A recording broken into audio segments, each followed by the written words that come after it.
Blessed be everyone. Welcome to my YouTube channel. Today I wanted to talk about your authentic self, your witch self, that part of you that you know is you in your most empowered and confident and totally aware mode. But to bring it into your everyday reality, to really actually step into that person, seems like it just can't happen or you don't know how to make it happen. I wanted to talk about that today. Before we do, I'm Sandra from MysteryWitchSchool.com, author of Crafting Your Wiccan Path. If you want to know more about Wicca, witchcraft, shadow work and tarot, hit the subscribe button and the notification bell so that you don't miss any videos. And if you want to know where to start your witchcraft practice, but you're confused because there's so much information out there and it's hard to know where do I start and how do I know what to do next, I have a free video. It's a masterclass. It's called How to Start Your Witchcraft Practice. The link is in the description field below this video. When it comes to discovering your authentic self, it's about tuning into who you really are underneath the who you think you should be, the who you've been told to be, the who that is acceptable by whatever peer group or family group or social group you grew up with and also are part of now, and who do you want to be? Like, how would you really see yourself? If you were standing in your truth and standing in your power, what does that feel like and who is that person? And that might not be an easy thing to discover first up, because a lot of the time we're afraid of our authentic self. We're afraid of who we truly are. We're afraid of our own power. And sometimes you can call this authentic you, your witch you. But the witch you is really you. It's really the you that you would be if you didn't have any fear about anything in the world, if you were able to truly stand in your confidence and in your knowingness and in your gnosis of what is true. And when I talk about what is true, it's what connects you to spirit, what connects you to the universe, what connects you to the goddess and God. When you go into nature and you feel into that connection with nature, there's a feeling of truth in that. It's like, this is real.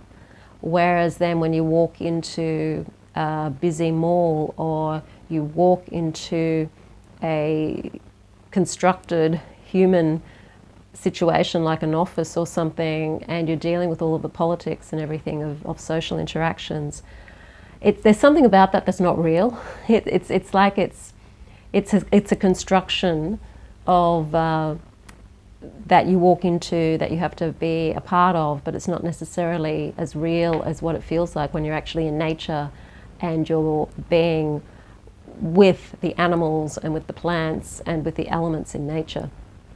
And there's a certain feeling of this is what's real, this is what's true when you're connecting to nature, because nature does what nature does, and nature doesn't give a hoot what people think of nature. Nature just goes and does it anyway.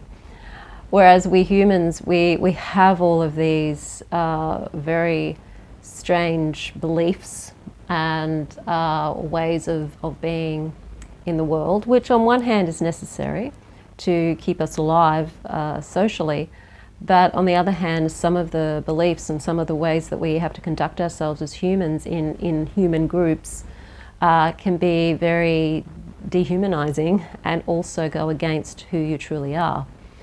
And a part of going into your spirituality or walking a magical path is to actually touch base with who you truly are again, and discovering what you believe and what you don't believe, and what is real for you and what isn't real for you. It's about stepping off really on your own and being an individual in the world. And that's not an easy thing, and it's one of the reasons why so many people struggle in the world, is because we're not game to be who we are. We're not game to be our authentic selves. We're not game to say something that's going to rock the boat. We're not game to really express what we think or what we feel or what we believe. And as a result of that, when it comes to exploring who we truly are, exploring our magical selves, our spiritual selves, there's a bit of a fear there, because sometimes that spiritual self can be very different to the self you automatically go into when you're in a social group. We're conditioned to behave in a certain way because we conditioned ourselves to behave that way out of reaction to the environment that we grew up in. And we continue to do that. And until we stop and we have a look at our behavior and how we react to things and see how that behavior and those reactions can cause us a lot of problems in our lives. And often it comes to a point where we're struggling a lot in our life, that we go, hey, I really need to do something about this. I really need to make the change. And then we start to realize that we have to make the change within in order to make the change happen without. So a way of really touching base with the authentic you is to use your imagination and imagine that you're in a movie. You're the hero, you're the heroine, you're the person in the movie that is the one that comes through in the end, that has the success in the end, that conquers the evil wizard or whatever in the way that you do. And you can start to look at how you play the hero in your life or in your drama, in your movie, to touch base with those parts of yourself that are your strengths, that can actually be your hero in yourself, in your real life. So use your imagination and daydream about what does your hero self, your witch self, your empowered self, your authentic self, what does that person look like? You know, how do they dress? You can start with really mundane things, like how do they dress? How do they walk? Are they carrying anything? Are they with anything? Like, do they have any power animals with them? Where are they? Where's their power spot? When I used to begin this kind of work, exploring my more authentic self, I went into a vision of myself standing on top of a mountain, holding a staff and with my power animals with me, and feeling this sense of looking out over the land from this high mountain and having a bird's eye view of everything, and feeling that that was what was powerful, was that I could stand there with my power animals and have a sense that I could see and experience everything all at once. It's like that expansive awareness.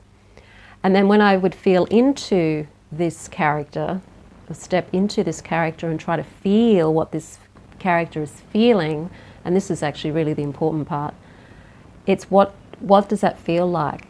It feels expansive, it feels authentic because of that expansion, and it also felt and feels quite grounded. And so if you've got an image, even a little bit of an image of your powerful self, your witch self, what does it feel like to just imagine that you step into that person? So you can have certain items of clothing or none at all, depending on what your person is. It's, I guess in a way you could say it's like an avatar, but it's not an avatar as in something you're making up. It's a construction of actually somebody you are. And even if you're dressing them in certain costumes to begin with, it's just to help you get closer to that in a more material sense. So what are they wearing? What are they holding? Where are they? Who are they with? And get a sense of that so that you can step into that character then and get a sense of what that character feels like. Because that is you, and you have to wear that authentic you, that witch you, and wear that in order to allow it to become more of, or reveal more of you in your life. It's not like you have to become this person, because you already are this person. It's just this person's been hidden behind locked doors, and so you haven't allowed yourself to express that person. If it's in there, if you have the vision, if you have the feeling, you step into it and it feels real, it feels true, then it is actually you. It's the real you. This other you, the one that you show to the world, the public you, is perhaps not really you. And a lot of the time we feel like we're sort of running around the world being fake and acting fake, because we're just trying to survive in a world that has very, very strong social restrictions on what we can say, what we can't say, what we can believe, what we can't believe, and all of that stuff. And so we hide ourselves a lot and we don't really show who we are. But that authentic you doesn't have those problems. That authentic you can just confidently be who they are and not be concerned about what other people think of them. This is your authentic you. This is the real you, and this is a way that you can connect to that you.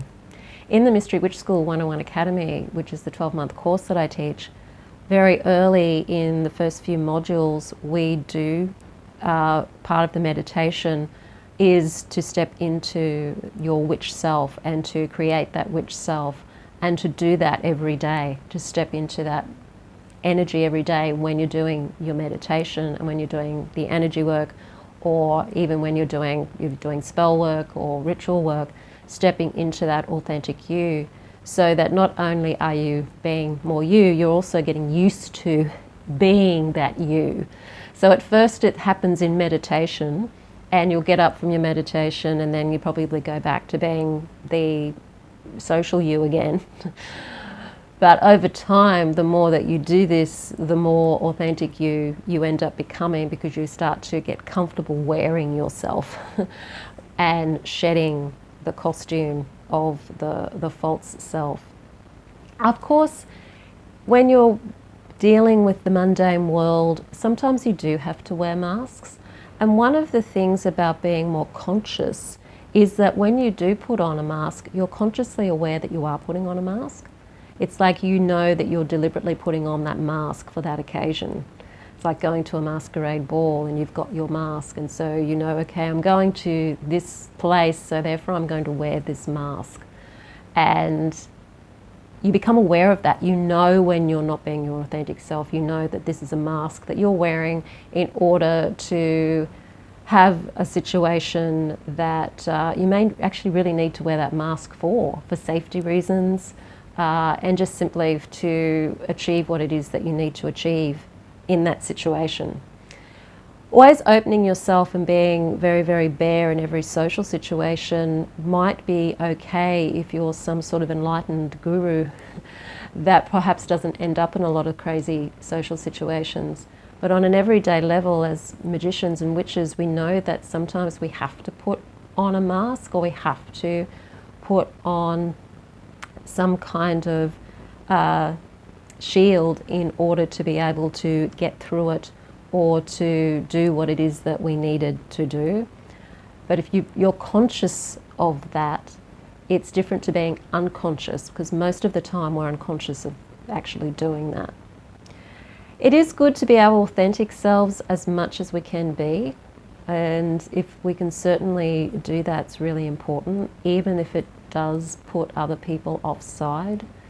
You could find that the authentic you, really, when you start to get used to wearing that, is actually somebody who is quite calm in a crisis. The more connected spiritual aspects of ourselves tend to not get pushed around too much by emotion, so it tends to be more of an equilibrium when it comes to emotion.